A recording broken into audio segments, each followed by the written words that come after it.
ሰላም ጤና ይስጥልን ውድ ፕሮግራማችን ተከታታዮች ያላችሁት አጀብ የዩቲዩብ ቻናላችን ላይ ነው። በዛሬው ዝግጅታችን የበርካቶች ምርጫ ስለሆነው ስለ ሳምሰንግ ኤሌክትሮኒክሶች አምራች ድርጅት እናስቃኛችኋለን። እስከ ፕሮግራማችን ፍጻሜ ድረስ አብራችሁን ልትቆዩ ከወደዳችሁ ስለ ሳምሰንግ ድርጅት ከዚህ በፊት ተሰምተው የማያውቁ እጅግ አስደናቂና አስደንጋጭ ነገሮችን እናስቃኛችኋለን። እስከ ዝግጅታችን ፍጻሜ ድረስ አብራችሁን ትሆኑ ዘንድ የአክብሮት ግብዣችን ነው።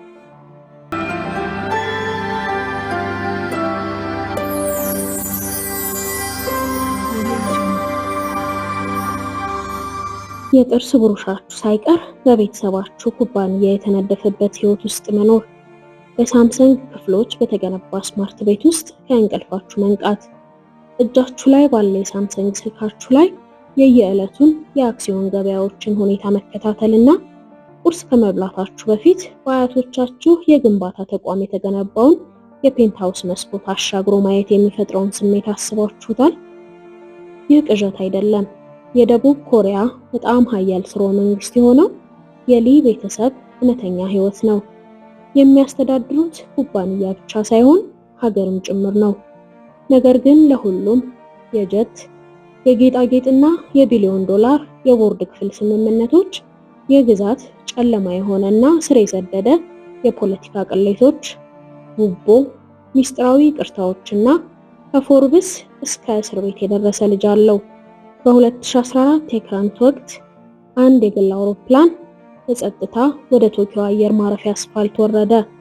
በአውሮፕላኑ ውስጥ ሳምሰንግን እንደ ጥላ ከጀርባ ሆኖ የሚዘውረው በደቡብ ኮሪያ ውስጥ በጣም ኃያሉ ነጋዴ ተጽዕኖ ከማይክሮቺፕስ እስከ ፕሬዝዳንቶች የደረሰው ሊ ኩን-ሄ ነበረ። ከቅንጦት ክፍሉ አውጥተው ወደ ጠባብ የእስር ቤት ክፍል ከወሰዱት በኋላ ለቀጣዮቹ 6 ዓመታት ንግግርም ሆነ እንቅስቃሴ ሳያደርግ ቆየ። ሆኖም በዚያ የዝምታ ወቅት ሳምሰንግ የበለጠ ሀብት እያካበተ መጣ። ቤተሰቡም ትስስሩን አጠናከረ። ኮሪያም አንድ ቤተሰብ የአንድን ሀገር አጠቃላይ ኢኮኖሚ የወደፊት ዕጣ ፈንታ ሲወስን በዝምታ ተመለከተ።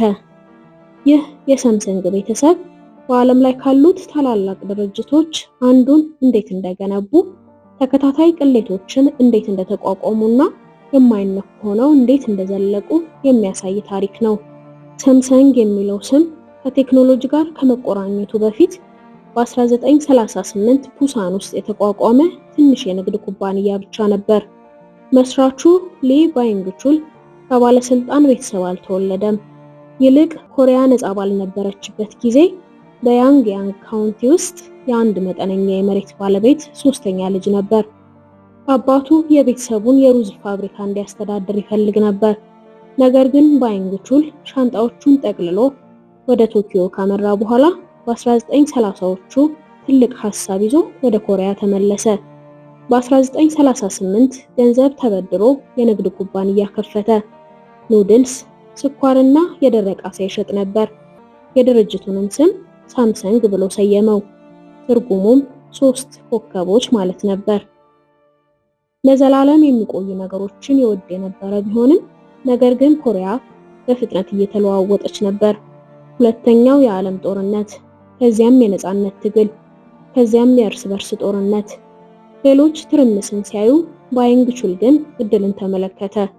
በሁሉም ነገር፣ በኢንዱስትሪ፣ በጨርቃ ጨርቅ፣ በኢንሹራንስ፣ በግንባታ ላይ ጥናትን አደረገና ከዚያም ስር ነቀል የሆነ እርምጃን ወሰደ። ከጃፓን በሚገቡ ቁሳቁሶች በተሞላ ሀገር ውስጥ ማሽኖችን ገዝቶ ለኮሪያውያን የኮሪያ ምርቶችን ማምረት ጀመረ። ይህ ድርጊት ከሞላ ጎደል እንደ ክህደት ነበር የሚቆጠረው። ነገር ግን ኮሪያውያን የራሳቸውን ነገር ለማግኘት በጣም ጓጉተው ነበር። እናም ሀገሪቱ መሬት ልሳ ስትነሳ ሳምሰንግም እንዲሁ አደረገ።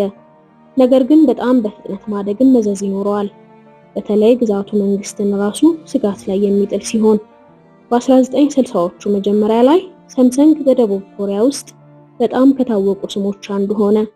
ነገር ግን ዕጣ ፈንታው ልክ እንደመላው የሀገሪቱ ዕጣ ፈንታ በጠመንጃ በርሜል እንደገና ሊጻፍ ግድ ሆነ።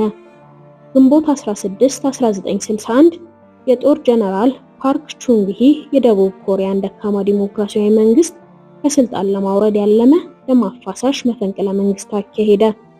ታንኮች ወደ ሲኦል ተጓዙ። ሕገ መንግስቱ ታገደ። ሀገሪቱን ወታደራዊ ኃይል ተቆጣጠራት። ፓርክ መረጋጋትን፣ መሻሻልንና ሙስናን እንደሚያጠፋ ቃል ቢገባም ነገር ግን እሱ የፈለገው ሁሉንም በቁጥጥሩ ስር ማድረግ ነበር።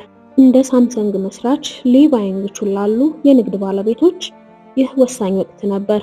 ሳምሰንግ እያደገ ነበር፣ ነገር ግን እስካሁን የተጠበቀ ግዛት አልነበረም። ሊም ምርጫ ነበረው።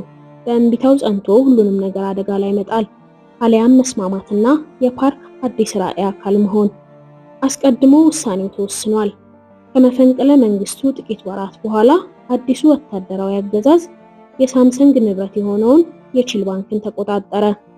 ሊም በገንዘብ ብልሹነት በተለይም በማጭበርበርና በጉቦ ወንጀል ተከሰሰ። በጥረቱ ስኬታማ የኢንዱስትሪ ባለሙያ የሆነው ሰው ስሙ ሊፈርስ ተቃረበ። በአንድ ሌሊት የህዝብ አስተያየት በአሉታ ተሞላ። ጋዜጠኞች ሳምሰንግ ከጅምሩ በሙስና እንደተዘፈቀ ያላቸውን ጥርጣሬ ያሰራጩት። ነገር ግን እውነታው ቀላል ነበር። ይህ የማስጠንቀቂያ እርምጃ ነው። ፓርክ የሰጠው መልእክት ግልጽ ነበር። ከመንግስት ጋር የማይስማማ ከሆነ የመጥፋት አደጋ ይጠብቀዋል። ሊም መልእክቱን ተቀበለ። አልታገለም፣ ጠበቆችን አልጠራም። ይልቅ ነገን ታሳቢ ያደረገ ጨዋታን ተጫወተ። ጥፋቱን አምኖ በይፋ ይቅርታ ጠየቀና ስልጣኑን በፈቃዱ መልቀቁን አስታወቀ። በግል ራሱን ከፓርክ የኢኮኖሚ ግቦች ጋር ማስማማት ጀመረ።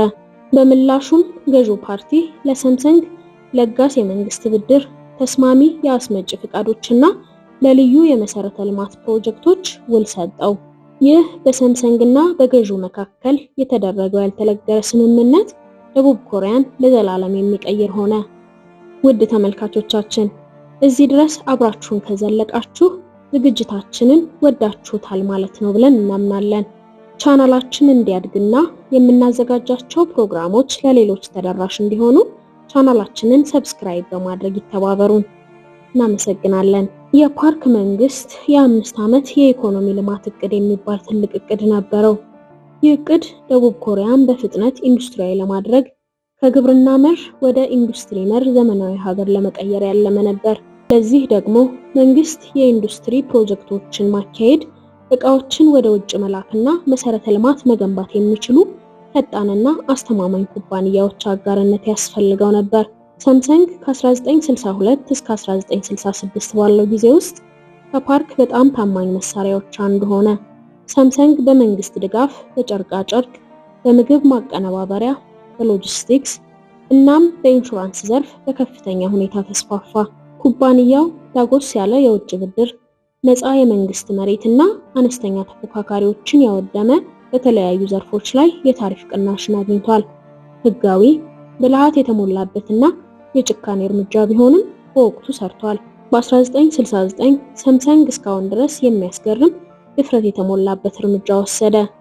እንደ ሳኒዮና ኤንኤሲ ካሉ የጃፓን ኩባንያዎች ጋር በመተባበር የሳምሰንግ ኤሌክትሮኒክስ ኩባንያ ኃላፊነቱ የተወሰነ የግል ኩባንያ አቋቋመ። ደቡብ ኮሪያ ለሀገር ውስጥ የኤሌክትሮኒክስ ምርቶች ብዙም ፍላጎት አልነበራትምና ይህ አደገኛ ውርርድ ነበር። ነገር ግን መንግስት የቴክኖሎጂ ብሔርተኝነትን ሙሉ በሙሉ ይደግፍ ስለነበር የሳምሰንግ የመጀመሪያ ምርት የሆነው ጥቁርና ነጭ ቴሌቪዥን ወዲያው ነበር ተሽጦ ያለቀው። ከትዕይንቱ በስተጀርባ ሊ ባይንግ-ቹል እየገነባ የነበረው ፋብሪካዎችን ብቻ አልነበረም። ይልቁንም ከጀነራሎች፣ ከሚኒስትሮች እና ከፓርቲ መሪዎች ጋር ያለውን ግንኙነት እያጠናከረ ነበር። ከፓርክ ጋር በተደጋጋሚ የግል ስብሰባዎች ሲያደርጉ ይታያል። የመድረክ ላይ ንግግሮቹ ስለ ብሔርተኝነት፣ ስለ ዲሲፕሊን እና ስለ ኢኮኖሚያዊ ኩራት የሚደሰኩሩ የመንግስት መልእክቶችን ያስተጋባሉ።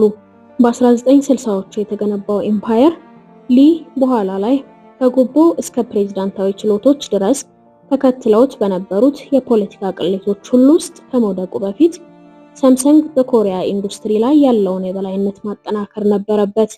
በ1987 ደቡብ ኮሪያ በፖለቲካዊ ተቃውሞዎች እየተናጠችና በዲሞክራሲ ጫፍ ላይ እየተንገዳገደች ነበር። ከዚያም ትርምስ በኋላ ጸጥ ያለ ግን ግዙፍ የሆነ ለውጥ ተከሰተ።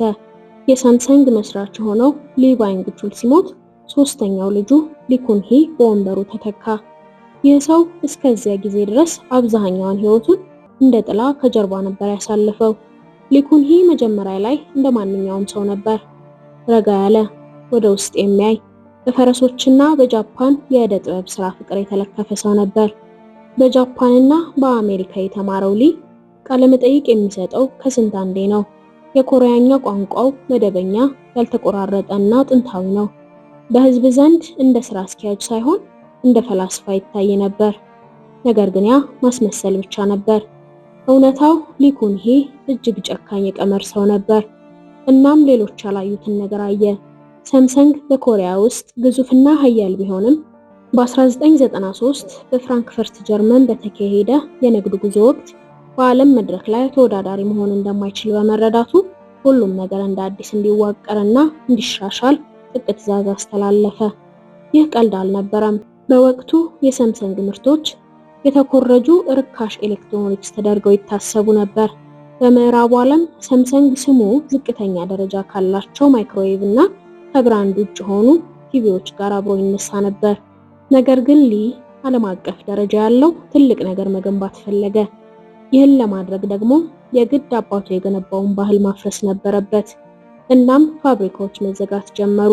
በሺዎች የሚቆጠሩ ሰራተኞች እንደገና መሰልጠን አሊያም ስራ መልቀቅ ግድ አላቸው። ከዚያም ሊ በሞቶሮላ ፈርቀዳጅነት የተቋቋመውን ሲክስ ሲግማ የተባለውን የጥራት ቁጥጥር ስርዓት አስተዋወቀ።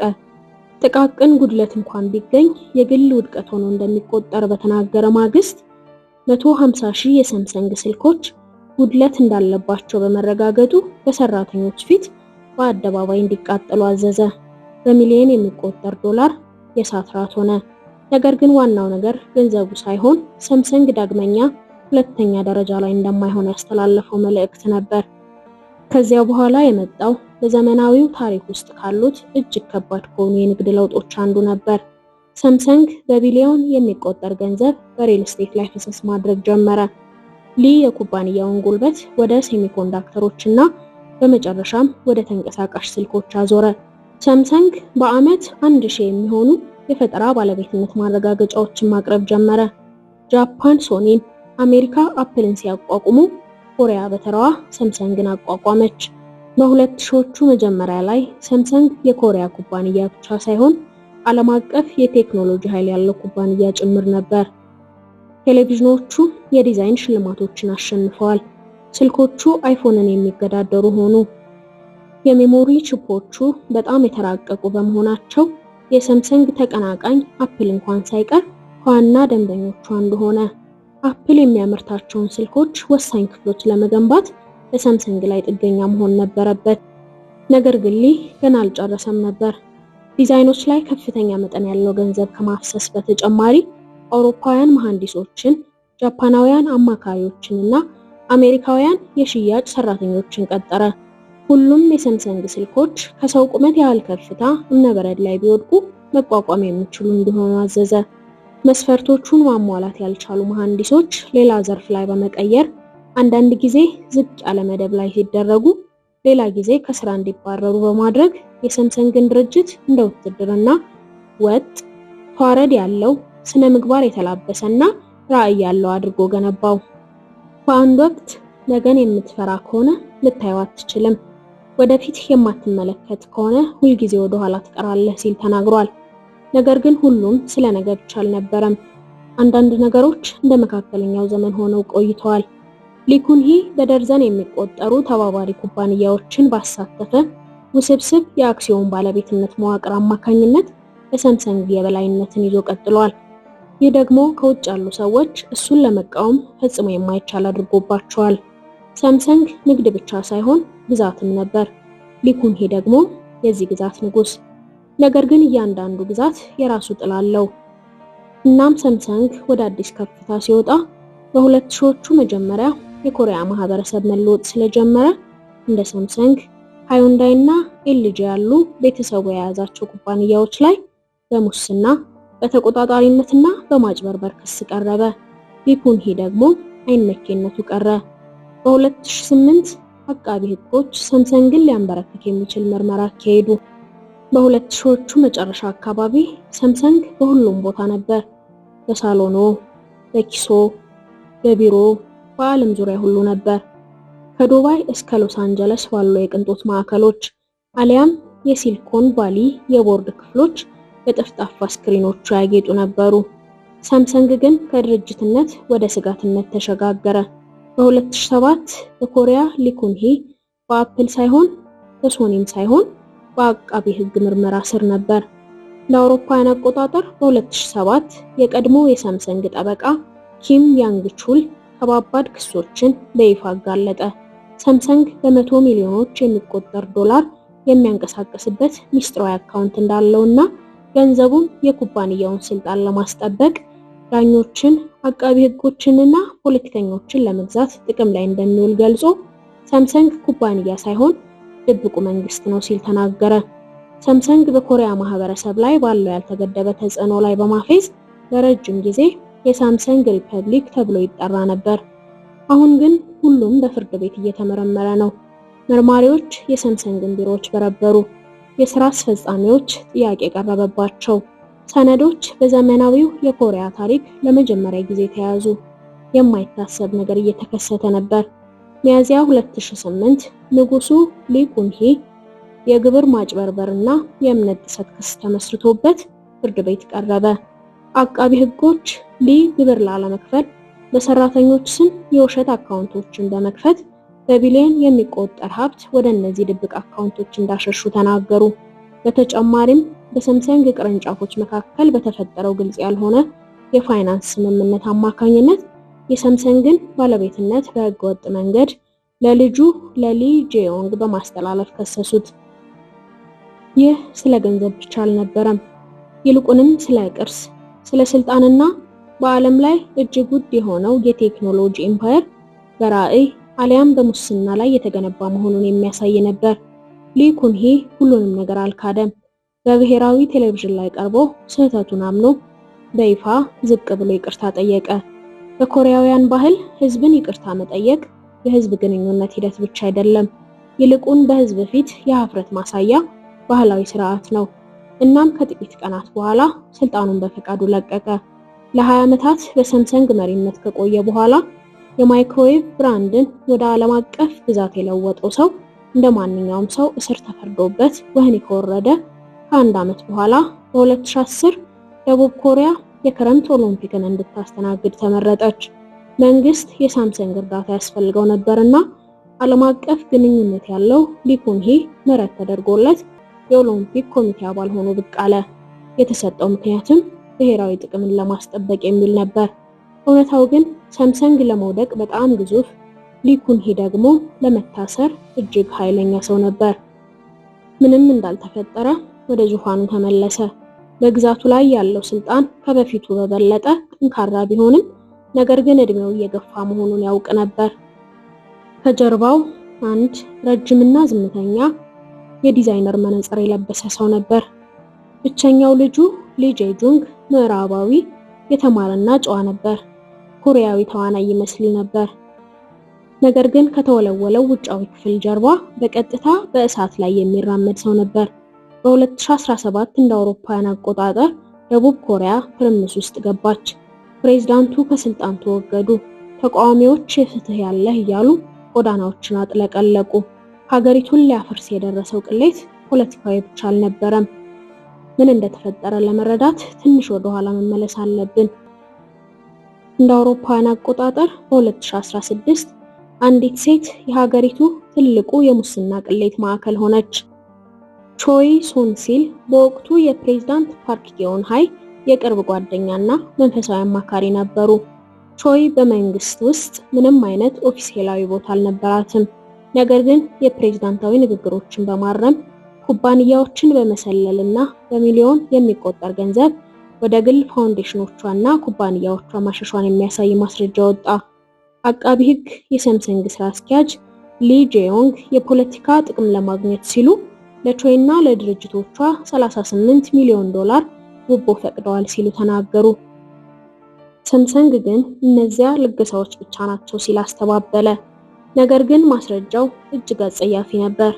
የወረቀት ማስረጃዎች፣ ኢሜይሎች፣ ለቾይ ሴት ልጅ ለፈረስ ግልቢያ ውድድር የሚያገለግሉ ዋጋቸው በሚሊዮን የሚገመቱ ሚስጥራዊ የፈረስ ስጦታዎች፣ ምቹ ስብሰባዎች፣ ድንገተኛ ውለታዎች ሁሉ ይፋ ሆኑ።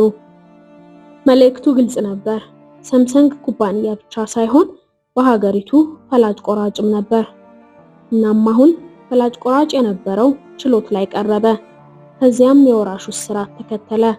በጥር 2017 የንግዱን ዓለም ያስደነገጠ እርምጃ ተወሰደና ሊ ጄዮንግ በቁጥጥር ስር ውሎ በእስር ቤት ዩኒፎርም ፎቶግራፍ ተነስቶ በቀዝቃዛው የኮንክሪት ክፍል ውስጥ ታሰረ። ችሎቱ እንደ ብሔራዊ ድራማ በሀገሪቱ የተለያዩ ቴሌቪዥኖች ተሰራጨ። እያንዳንዱ ቃል ተተነተነ፣ እያንዳንዱ ድርጊት ተብራራ። በአንድ ወቅት በየጉባኤው መድረክ ፈገግ ይል የነበረው ልዑል አሁን በዝምታ ተሸብቦ በጠባቂዎች ተከቦ ለፍርድ ቀረበ። አቃቢ ሕጎች ሳምሰንግን በኩባንያ ስም የተደበቀ የወንጀል ድርጅት ሲሉ ገለጹት። የሳምሰንግ ጠበቆች ሊ ለማንም ጉቦ የመስጠት ፍላጎት ኖሮት ሳይሆን የተበላሸውን አስተዳደር ለማስተካከል በማሰብ ብቻ ነበር ያንን ያደረገው ሲሉ ተከራከሩ። ፍርድ ቤቱ ግን ያን አልተቀበለውም።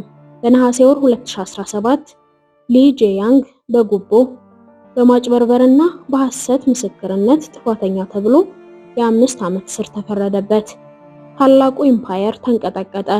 የሳምሰንግ አክሲዮን ወደቀ። ስሙ ተበላሸ። እናም ለተወሰነ ጊዜ ሁሉም ነገር ያበቃ መሰለ። ነገር ግን ከ6 ወራት በኋላ ሽንፈት በነፃነት ተተካ። በየካቲት 2018 የይግባኝ ሰሚ ፍርድ ቤት በርካታ ክሶቹን ሰርዞና የተቀሩትን አግዶ የጄዮንግን የእስር ቅጣት ወደ 1 ዓመት ዝቅ አደረገው። ከዚያም 353 ቀናት ብቻ በእስር ቤት ከቆየ በኋላ በነፃ ተለቀቀ። ለምን ለሚለው ጥያቄ ፍርድ ቤቱ ክሶቹ በቀጥታ የመንግስትን ጥቅም የሚነኩ መሆናቸውን የሚያሳይ በቂ ማስረጃ የለም ሲል ተናገረ። በኮሪያ ታሪክ ውስጥ ደጋግሞ የታየ ነበር። ፍትህ በሌሎች ተጽዕኖ ድጋሚ ተጻፈ። ሳምሰንግ እንደገና በህይወት ቢተርፍም ነገር ግን ህዝቡ በድርጅቱ ላይ ያለው አስተያየት ተቀይሮ ነበር። ለበርካታ ኮሪያውያን ሳምሰንግ የብሔራዊ ኩራት ምልክት ብቻ ሳይሆን በዲሞክራሲያቸው ውስጥ ያሉትን ጥልቅ ክፍተቶች የሚያንጸባርቅ መስታወት፣ በዜጎች ሳይሆን በአምባገነኖች የሚተዳደር ሀገር መሆኑን የሚያሳይ እውነት ነበር። ለሊ ጄያንግ ነፃነት የመጣው በዋጋ ነበር። ፍርድ ቤቱ በነፃ ቢያሰናብተውም የህዝብን እምነት ግን ማግኘት ሳይችል ቀረ። ለአጭር ጊዜ ሊ ጄያንግ ሁለተኛ ዕድል ያገኘ ይመስል ነበር። እንደገና በህዝብ ፊት ጥቁር ለብሶ ትሁት ሆኖ ብቅ አለ። አዲስ ሳምሰንግ እንደሚፈጥር፣ እንዲያውም በሊ የዘር ሐረግ ውስጥ የመጨረሻው ገዢ እንደሚሆንና የዘውዳዊ ተተኪነትን እንደሚያስቆም ቃል ገባ። ነገር ግን በ2020 ሁሉም ነገር እንደገና ተለወጠ። አዲሱ ምርመራ እንዳመለከተው ሳምሰንግ በ2015 ውህደት ወቅት የአክሲዮን ዋጋዎችን ለመቆጣጠር ሲል የሐሰት ጽሑፎችን አዘጋጅቷል። የካፒታል ገበያ ህጎችን በመጣስ ለሂሳብ ማጭበርበር በመሳተፍና እንደገና ስልጣኑን አላግባብ በመጠቀም ተከሰሰ። በጥር 2021 ሊ ጄያንግ እንደገና ጥፋተኛ ተብሎ 2 ዓመት ተኩል እስራት ተፈርዶበት ወደ ሴውል እስር ቤት ተላከ። በ4 ዓመታት ውስጥ በኮሪያ ውስጥ በጣም ኃያል የሆነው ሰው 2 ጊዜ ቢታሰርም ልክ እንደ አባቱ ሊ ጄዮንግ በነሐሴ 2022 የኮሪያ መንግስት በኢኮኖሚያዊ ምክንያቶች እንደገና ይቅርታ አደረገለት። ምክንያቱ ግልጽ ነበር። ሳምሰንግ ለሀገሪቱ የወደፊት ዕጣ ፈንታ በጣም አስፈላጊ ነበር። ተጽዕኖ በጣም ከባድ፣ ሊቀመንበሩ የማይተኩ ናቸው። በዚህም ልዑሉ እንደገና በነፃነት መንቀሳቀስ ጀመረ። ሳምሰንግ ኩባንያ ብቻ አይደለም፣ መሳሪያም ጭምር ነው። ልዩ የሆነ የኮሪያ ፈጠራ። አንድ ክር ቢጎተት መላውን የኮሪያ ኢኮኖሚ የሚንድ ኩባንያ። የሳምሰንግ ተደራሽነት እጅግ አስደናቂ ነው።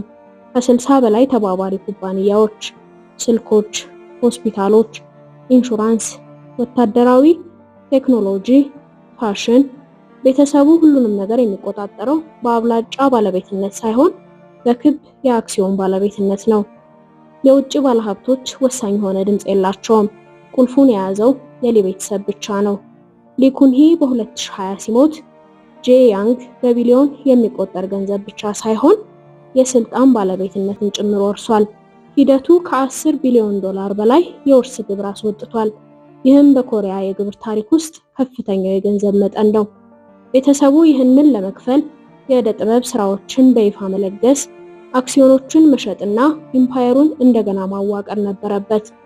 ሆኖም ግን የሚቆጣጠርበትን ከፍተኛ ሼር አላጣም። ዛሬ ሳምሰንግ የደቡብ ኮሪያን የሀገር ውስጥ ምርት 20% ያህል ይሸፍናል። ቺፖቹ በስልካችን ውስጥ፣ መሳሪያዎቹ ደግሞ በኩሽናዎቻችን ውስጥ አሉ።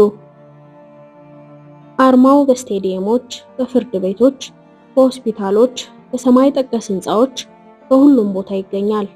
ነገር ግን ድል ሁልጊዜ ከድብቅ አሰራር ጋር ይመጣል። የሊ ቤተሰብ የሀብት ጉዞ በቅሌት፣ በሚስጥርና በመስዋዕትነት የተሞላ ነበር። ከዜና ዘገባዎችና የአክሲዮን ዋጋዎች በስተጀርባ በዕጣ ፈንታ የተወለዱ፣ በዚያው ያደጉና በሚያከብራቸውና በሚሸሻቸው ሀገር የሚኖሩ 3 ትውልዶች አሉ። ሊ ባይንግ-ቹል ግዛት መገንባት ፈለገ። ሊ ኩንሂ ደግሞ ይህ ግዛት ዓለም አቀፋዊ ደረጃውን የጠበቀ እንዲሆን ለማድረግ ፈለገ። እናም ሊ ጂያንግ በማንኛውም ዋጋ ቢሆን እንዲጠብቀው የተነገረውን ተቀብሎ በእሳትም በውሃ ውስጥ ማስቀጠለው። በዚህም ምክንያት በበርካታ ኮሪያውያን ዘንድ ሳምሰንግ እንደ ንግድ ድርጅት ሳይሆን እንደ ዘውዳዊ አገዛዝ መታየት ጀመረ።